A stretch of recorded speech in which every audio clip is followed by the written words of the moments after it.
Okay, so magandang araw and welcome back to our channel.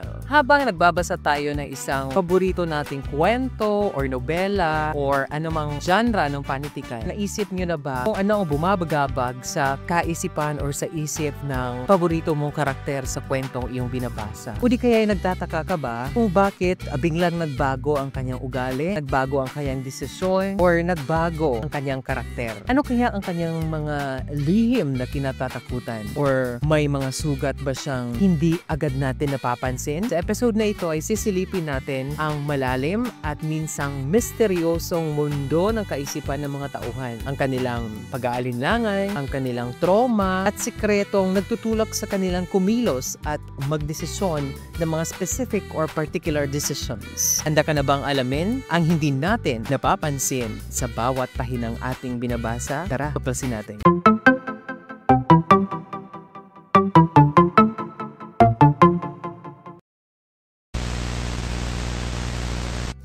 Isipin natin si Sisa mula sa paborito nating nobela, ang Noli Me Tangere. Hindi lang natin basta nararamdaman ang sakit at paghihirap niya bilang isang ina, kundi napapatanong din tayo minsan, bakit kaya siya ganito? Ano kaya ang tunay na bumubugbog sa kanyang isipan? Ang kahirapan ba? O di kaya'y takot siyang mawalan ng pag-asa? O di kaya'y dahil sa labis na pagmamahal sa kanyang mga anak? Masasagot lamang natin ang katanungan yan sa pamamagitan ng isang teoryang psikolohikal. Sa teoryang ito, masisilip natin ang mas malalim na dahilan sa likod ng kanyang pagkabaliw. Mga sugat na hindi natin nakikita, mga emosyong kanyang pilit na itinatago, at mga laban na hindi niya kayang ipanalo. Sa psikolohikal na pagsusuri, iniintindi natin ang emosyon, iniintindi natin ang motibasyon, pati ang trauma ng mga tauhan o karakter sa kwentong ating binabasa. Hindi lang natin tinitingnan kung ano ang kanilang ginagawa, ngunit tinitingnan din natin kung bakit nila ito ginawa. Ano ang nangyari sa kanila o ano ang nagwadyok sa kanila? Bakit sila dumating sa ganong estado ng kanilang kaisipan? So aalamin at kikilatisin natin yan gamit ang teoryang psikolohikal.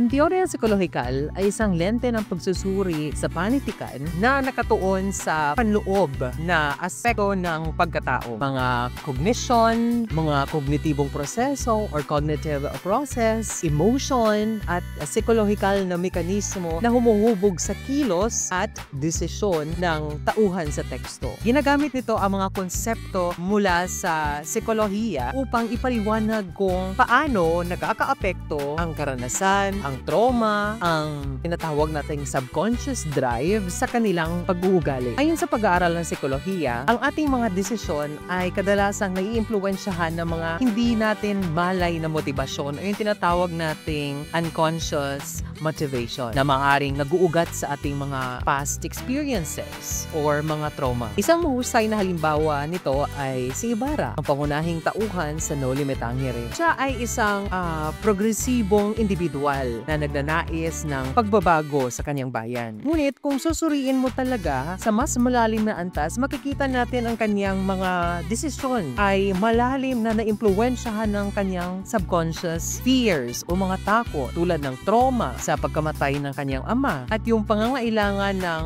pag-aproba mula sa lipunan. Ang kanyang pag-ibig kay Maria Clara ay hindi lamang simpleng damdamin lamang or bugso lamang ito ng damdamin, kundi isang representasyon din ng kanyang pangarap na makabuo ng isang magandang kinabukasan na patuloy ding hinahadlangan ng kanyang takot sa pagkawala or kabiguan. Sa pamamagitan ng teoryang psikolohikal, nagkakaroon tayo ng mas malalim at agham na panlipunang pagsusuri or pag-unawa sa mga tauhan or karakter sa isang kwento, kung paano sila nagpapasya batay sa kanilang panloob na salik, kabilang ang kanilang cognitive biases, ang kanilang emotions, ang kanilang emotional trauma, ang kanilang behavioral conditioning, at marami pang psikolohikal na salik. Sa pagsusuri ng mga tekstong pampanitikan gamit ang ganitong perspektibo, maaari nating matuklasan ang mga masalimuot na ugnayan ng ating isip, ng ating damdamin, at ng kilos ng mga tauhan.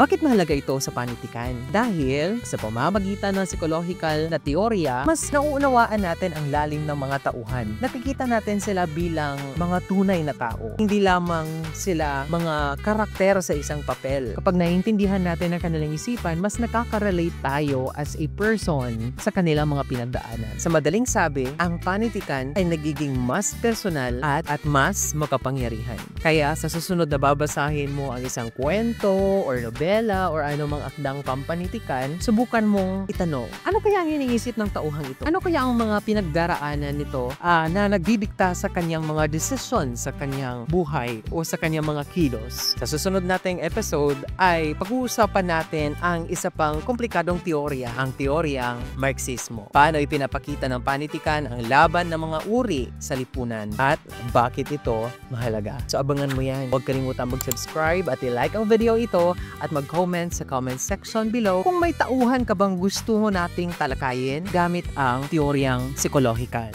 Ako nga pala si Sir CJ Tan at ito ang inyong teoryang pampanitikan in 5 minutes. Kita-kits sa susunod nating video.